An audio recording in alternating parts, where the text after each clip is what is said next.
Please put your hands together for ENT James.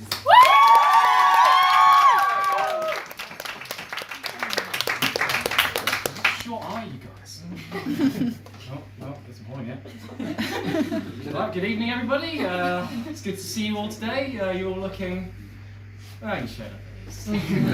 Anyway, before we start the set, you might have noticed there's something a bit weird about the clothing that I've got today, and I just wanted to say that I got these socks from Typo. I definitely recommend it. I love the brand.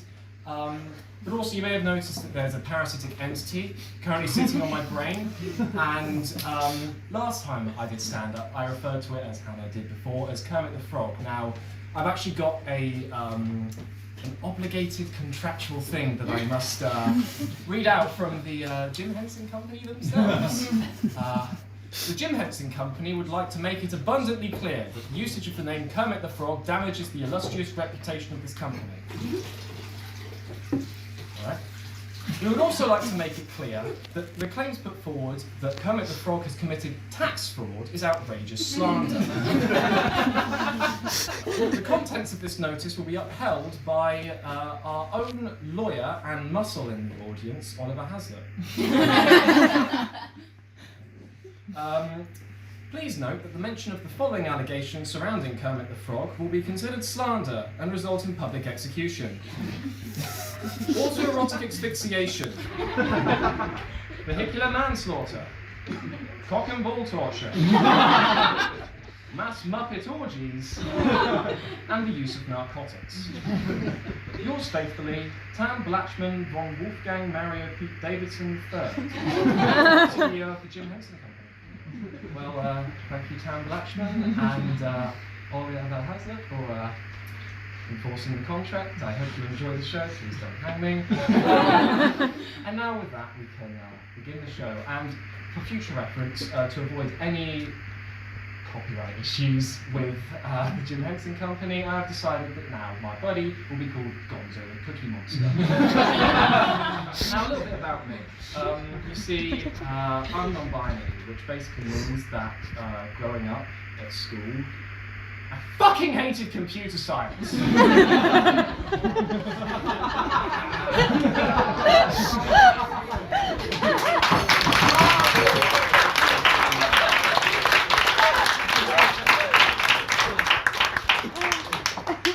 It also means whenever I leave the house, I play a fun game of will I get hate crimed or will I get mugged?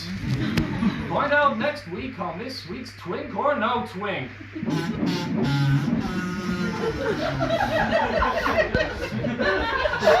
Just in case you're wondering, yes, I do keep that in my pocket. And what makes it extra spicy is that we've got bigoted neighbour. Now, housemates will agree, I'm sure that they'll all know and love the illustrious Tony. Now, shout out to Tony, because one time he thought it'd be a really funny joke if at 6 o'clock in the morning he'd finger fuck our doorbell 100,000 times. The joke's on him though, because we were all too blackout drunk to actually hear him.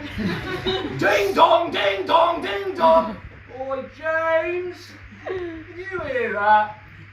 Sorry, I can't hear you, the doorbell's too loud. However, I will have you know that the bigger does have its uses. You see, a couple months ago, our fence actually blew down because our landlords decided to build the fence out of plywood they found on Bottom Bay. But, you know, they came and repaired it and they were very nice about it. But you see, Tony didn't think that was enough. You know, he's not a half measures kind of guy.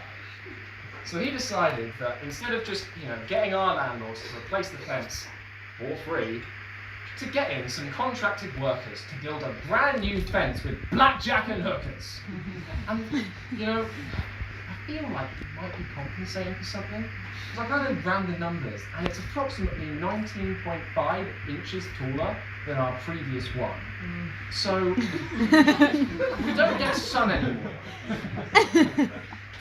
But at least we don't have to see them fucking irritating us all the time, which is a good thing. However, what was weird about it was that we didn't replace our old fence. He built a brand new one next to it, which means that there are now roughly 5 inches of no man's land in between our two houses. Now I get that he didn't like us, but I didn't expect him to want to reenact the fucking song with us. Anyway, speaking of the brutal slaughter of innocents, I'm actually studying at the University of Kent, as I'm sure most of you will be aware. I do drama, but I also do history as a joint honours degree, so I'm going to talk to you about the double life that I lead. Now, can I get a hands up if anyone doing history in here? No friend, thank fucking God, because you hate this next bit. So basically on this course I've met a lot of men, and for the purposes of the sketch I use men in the derogatory sense. But basically a lot of these men have very interesting social skills. So I kind of just want you all to close your eyes for a second. Please, that's the trick one. And I want you to imagine the most depraved, close your eyes. I want you to imagine the most depraved, sad, lonely individual that you possibly can. And now I want you all to open your eyes. And he probably looks a little bit something like this. Hi there. I am Henry the Historian. Now, Henry the History Nerd here will attempt to have a normal conversation with an ordinary human being. Now that might not sound like a lot, but for a history student that is physically terrifying. You will have 3 attempts to not creep out this person until they run away. Should we see how he does? Oh, hello there. What do you study here?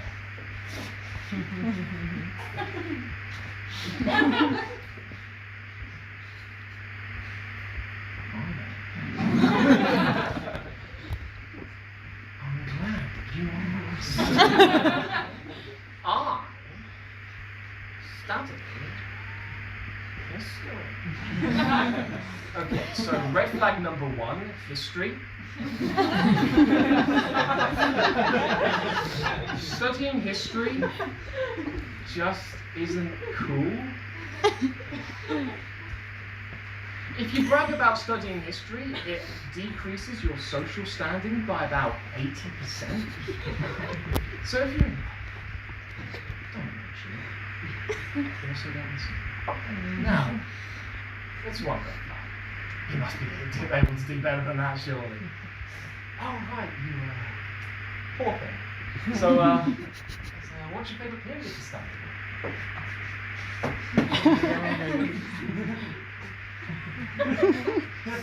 I'm glad you asked. You see, I just love the Second World War! And that brings us on to our second red flag. Studying the Second World War is like the One Direction of history degrees. I'm really sorry, Christine. Harry Styles has just done stuff with way better since. The only person I've ever met that's been able to enjoy studying the Second World War is my granddad. And that's because he's an anarcho-syndicalist. Do not, and I repeat, do not approach people that study the Second World War. They will tell you about how much Hitler sucks and nothing else. Just a bad thing. But when you do it for 2 hours straight, just get a little bit tense. Anyway, still got one flag left. Can't be that bad. Oh, right. Okay. And pray tell, I'm sure you'll tell me anyway, why do you enjoy studying the Second World War? Well, you see, I just love studying the Second World War because I am a military history student. This means that I just love studying the brutality of war. I want to know how many people died, what pointless war they died for, what volume they died in, and then I go home and I masturbate. And they have now promptly run away. You see, the thing that I love about studying history is that you get to see all these rich and beautiful cultures from the past and the present, and seeing how they've grown and evolved, and then seeing how we came along and fucked them all up a little. Military historians, right, they look at history and they go, look at the rivets on that Panzer 847/2 shits! That's so much better than the Panzer 7426 wallaby cunt smasher! That thing could destroy the liberal agenda from 2 miles away! They're just fucking worse, right? And you know, I bet you that they would make terrible friends.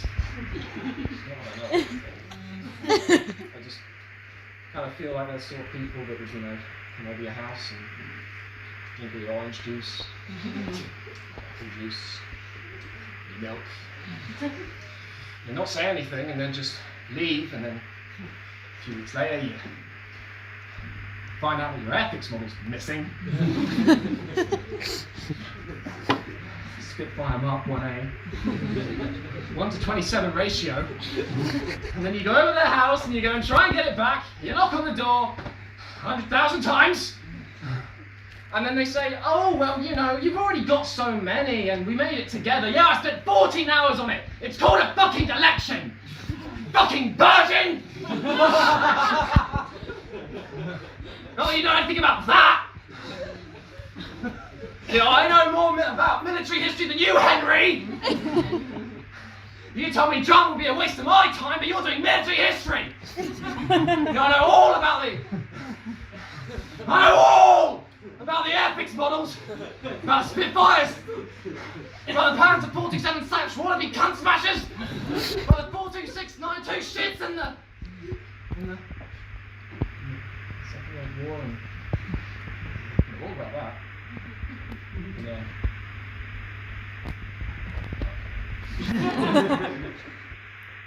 So yeah, military histories That's